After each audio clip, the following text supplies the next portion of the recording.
देखो फिर 10th class की केमिस्ट्री का फर्स्ट चैप्टर का अगला वीडियो फिर से हम आपके सामने दे रहे हैं।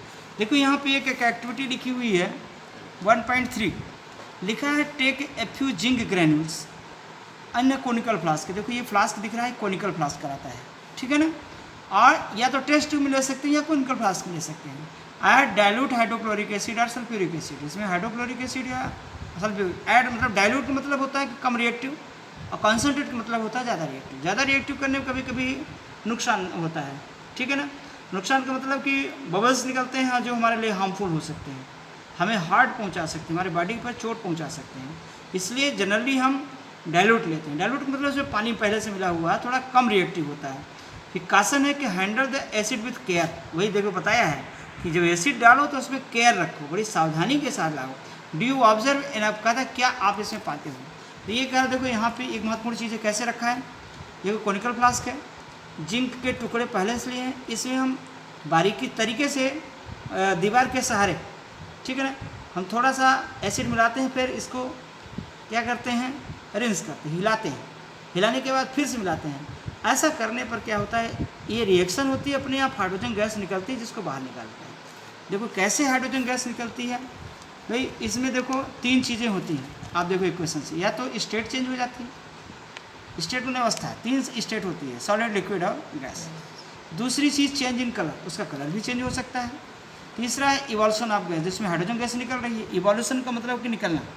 और चेंज इन टेम्परेचर, टेम्परेचर भी चेंज होता है गैस जब निकलती है। या भाई 2 प्रकार की रिएक्शन होती है, एक होती है एक्जोथर्मिक, एक होती है एंडोथर्मिक। एक्जोथर्मिक का मतलब ये होता है कि हीट इवॉल्व हो रही है, हीट इवॉल्व हो रही है इसका मतलब कि गर्म हो गई, तो वहाँ पे टेम्परेचर क्या होता है, चेंज हो जाता है।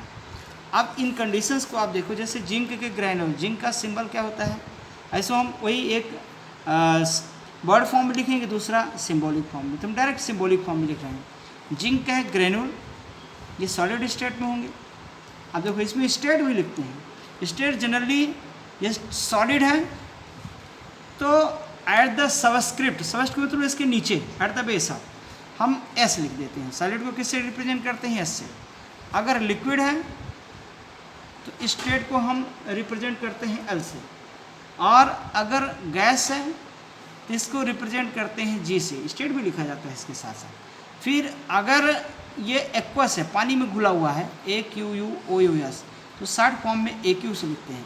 कभी कभी गैस बाहर निकलती है तो गैस इवॉल्व, गैस अगर इवॉल्व हो रही है, गैस इवॉल्व, EVOLVE, इवॉल्व मतलब बाहर निकले, तो इसमें हम ऊपर की तरफ एरो बनाते हैं। और अगर कोई नीचे प्रेसिपिटेट हो गया, प्रेसिपिटेट शॉर्ट फॉर्म में PPT लिखते हैं, ये इसमें एरो नीचे की तरफ जाता है। जैसे सपोज करो जैसे मिल्क है, दूध है, उसमें आप दही डालते हो, मट्ठा, तो वो फट जाता है और एक नीचे कुछ जमा हो जाता है, उसी को कहा जाता है। इसी प्रकार से प्रेसिपिटेट केमिकल इक्वेशंस में मिलते हैं, केमिकल रिजल्ट में भी मिलते हैं, ठीक है। महत्वपूर्ण चीज़ें ये है। आप जैसे जिंक है तो इतनी चीज़ें होती हैं इसमें, किसी केमिकल इक्वेशन लिखने के लिए इतनी चीज़ें। तो जो लेफ्ट हैंड साइड में दिया जाता है रिएक्टेंट, जो राइट हैंड साइड में जाता है प्रोडक्ट। अब रिएक्टेंट की स्टेट हो सकती है, या तो सॉलिड होगा, या तो लिक्विड होगा, या तो गैस होगा, या तो एक्वस, ठीक। अब अगर गैस बाहर निकल रही है तो एरो का ऊपर का बनाएगा, नीचे प्रेसिपिटेट बना रहा है तो ये नीचे एरो दर्शाते हैं। जैसे सपोज करें जिंक सॉलिड स्टेट में ग्रेन्यूल, टुकड़े हैं, ग्रेन्यूल मतलब टुकड़े हैं। अब इसमें हम सपोज करो हाइड्रोक्लोरिक एसिड मिला रहे हैं, HCl लिक्विड फॉर्म में होगा, यह लिख दिया। अब ये रिएक्शन के बाद बनता है जिंक क्लोराइड। अब जिंक की देखो वैलेंसी कितनी होती है, हमेशा 2 होती है। अब क्लोरीन की वैलेंसी कितनी होती है, 1। क्रॉस मल्टीप्लाई करो तो क्या हो जाएगा, Zn के साथ 1 और Cl के साथ 2, तो क्या बन जाएगा, ZnCl2। अब प्लस ZnCl2 हो गया, अब प्लस हाइड्रोजन गैस बाहर इवॉल्व होगी, हाइड्रोजन गैस इवॉल्व। अब इसको बैलेंस करना है। बैलेंस करने के लिए देखो लेफ्ट हैंड साइड में जिंक 1 है तो जिंक 1 इधर भी 1 है, राइट हैंड साइड में भी। इधर देखो हाइड्रोजन 1 है, यहाँ पे हाइड्रोजन कितना है, 2 करने के लिए यहाँ 2HCl करना पड़ेगा। देखो क्लोरीन भी 2 है तो क्लोरीन हो गया। इस तरह से बैलेंस्ड इक्वेशन हो गया, ठीक है ना। अगला टॉपिक है ये देखो मैग्नीशियम ऑक्सीजन दिखाया है, ये देखो रिएक्टेंट है, यहाँ पे थोड़ा सा जूम करो, ये रिएक्टेंट है, ये प्रोडक्ट्स को हम बता चुके हैं कैसे बैलेंस करेंगे। देखो जिंक का सल्फ्यूरिक एसिड पे भी देख लो, जिंक और सल्फ्यूरिक एसिड, तो ZnSO4 + H2 जिंक सल्फेट बनता है। तो यहाँ पे देखो जिंक 1 है, राइट हैंड में भी 1 है, सल्फर हाइड्रोजन 2 है, हाइड्रोजन 2 है, सल्फर 1 है, सल्फर 1 है, देखो यहाँ पे सल्फर 1 है, सल्फर 1 है। फिर ऑक्सीजन यहाँ पे कितना है, 4 है, यहाँ पे भी ऑक्सीजन 4, कुल मिला के बैलेंस्ड इक्वेशन। एक अगर बैलेंस इक्वेशन हम लेते हैं, जैसे आयरन Fe अब वाटर के साथ रिएक्ट करता है तो ये बनाता है हेमेटाइट Fe3O4 प्लस हाइड्रोजन। अब इसको रहा बैलेंस करने के बाद, तो बैलेंस करने के लिए भी लेफ्ट हैंड साइड और राइट हैंड साइड का यूज़ करते हैं, आप देखो, ठीक है ना। बैलेंस करना है, यहाँ पे कितने ऑक्सीजन है आप बताइए, 4 है 4। अब आयरन कितने हैं, 3, 3Fe कर दो। अब ऑक्सीजन कितना है, 4। अब ये बताओ कि लेफ्ट हैंड में कितना ऑक्सीजन है, 1 है। तो 4 करने के लिए क्या करने का, इसमें 4 से मल्टीप्लाई करेंगे। ये वो 4 तो लिख नहीं सकते हैं, कोफिशिएंट में ही लिखेंगे। Fe3O4 हो गया, चलो ऑक्सीजन भी बैलेंस हो गया, आयरन भी बैलेंस हो गया, बचा क्या, ऑक्सीजन हाइड्रोजन। अब हाइड्रोजन बैलेंस करने के लिए देखो यहाँ पे 2 है और यहाँ पे कितना है, 4 2 जा 8, तो क्या करेंगे 4H2। इस तरह से देखो ये अपना बैलेंस इक्वेशन प्राप्त हुआ, ठीक है ना। बन जाएगा कि नहीं बन जाएगा। लास्ट में देखो यहाँ पे देखिए आप 6 स्टेप लिखा है, 3Fe + 4H2 gives Fe3O4 + 4H2 balance equation. और 7th में पे देखो इसकी स्टेट लिख दिया यहाँ पे, आयरन सॉलिड है, H2O गैस है, मतलब वेपर, वाटर लिक्विड होता है तो यहाँ वेपर, उसमें भाप डाल रहे हैं, लोहे पर भाप डाल रहे हैं पानी की, ठीक है ना। Fe3O4 सॉलिड है और 4H2 गैस। अगर तुम चाहो तो गैस बाहर निकल रही तो गैस के लिए एरो लगा सकते हो। देखो और भी लिया है, जैसे कार्बन मोनोऑक्साइड गैस है, 2 हाइड्रोजन गैस है।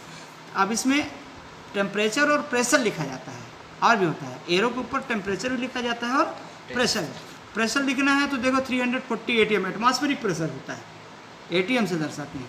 और टेम्परेचर डिग्री सेल्सियस या केल्विन में लिखते हैं।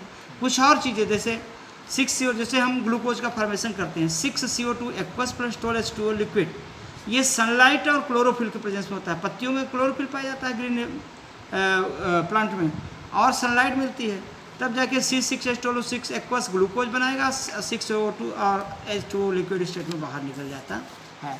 इस तरह से अब हम एक्सरसाइज इसमें कुछ क्वेश्चन दिए हैं, तो क्वेश्चन को क्या है हम सॉल्व कराते हैं। देखो इसी बुक में हम सॉल्व करा देते हैं, ठीक है ना, बुक में सॉल्व कराते हैं।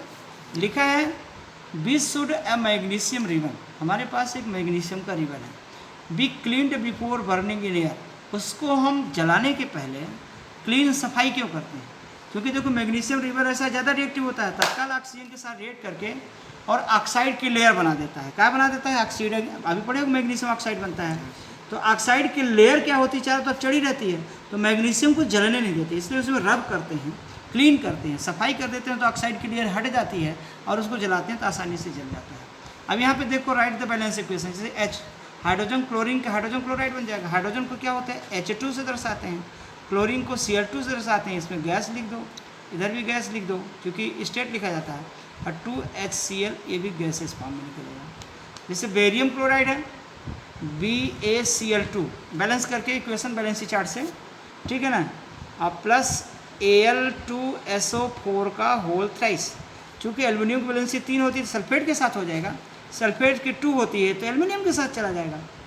अब बनता है बेरियम सल्फेट BaSO4, ये देखो प्रेसिपिटेट होता है, नीचे एरो लगा देंगे, और एल्युमिनियम की बैलेंसी 3, क्लोरीन की 1 होती है तो 3 Cl के साथ चलेगा कि इसका तो LCl3 हो जाएगा।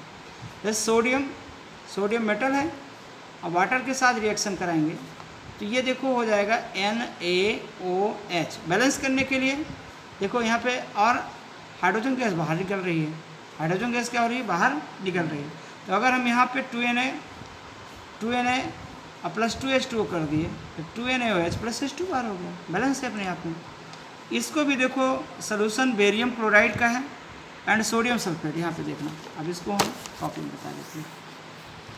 थर्ड है first solution of barium chloride मतलब BaCl2, और सोल्यूशन दिया है मतलब एक्वस, क्या लिखेंगे एक्वस। फिर ये क्या करता है सोडियम सल्फेट मतलब Na2SO4, ये भी क्या होगा एक्वस, इसके साथ रेट। सोडियम सल्फेट का फार्मूला कैसे मिला हमको, सोडियम की वैलेंसी 1, सल्फेट की 2, तो क्रॉस मल्टीप्लाई किया Na2SO4 हो गया। ठीक है ना। कैसे? जैसे सपोज करो सोडियम की वैलेंसी 1 होती है और सल्फेट की कितनी होती है 2, तो क्रॉस 2 की वैलेंसी इसके साथ तो Na2 हो गया और 1 का इसके साथ SO4 हो गया। 1 कह रहा है, बोल रहा है कि गिव इनसॉल्युबल बेरियम सल्फेट, जो नहीं घुलेगा। बेरियम सल्फेट मतलब BaSO4, नहीं घुलने मतलब कि प्रेसिपिटेट नीचे आ गया। बेरियम की वैलेंसी 2 और सल्फेट की 2 कट गया, BaSO4 हो गया है। And solution of sodium chloride, sodium की वैलेंसी 1 और क्लोरीन की वैलेंसी 1, सोडियम क्लोराइड हो गया। ठीक है, सोल्यूशन मतलब एक्वस। ठीक है ना, ये प्रेसिपिटेट होगा, PPT लिख दो, और ये भी एक्वस रहेगा। ठीक है। अब बैलेंस करने की बात आती है, तो Ba अकेला, Ba अकेला, SO4 पूरा है, SO4 पूरा है।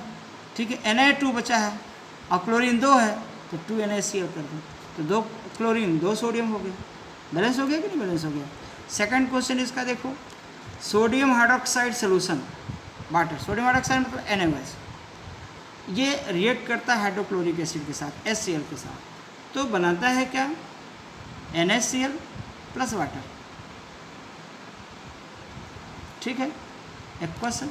अब ये बैलेंस करना है, तो अपने आप देखो बैलेंस है कैसे, Na अकेला, Na अकेला, Cl अकेला, Cl अकेला, ऑक्सीजन हाइड्रोजन, हाइड्रोजन कितना टोटल हो गया 2 और ऑक्सीजन 1 है, अपने आप बैलेंस है। ठीक है ना। इस तरह से ये हमारा बैलेंसिंग इक्वेशन कंप्लीट हुआ। कल हम अपने अगले वीडियो में पढ़ेंगे types of chemical reactions. Thank you.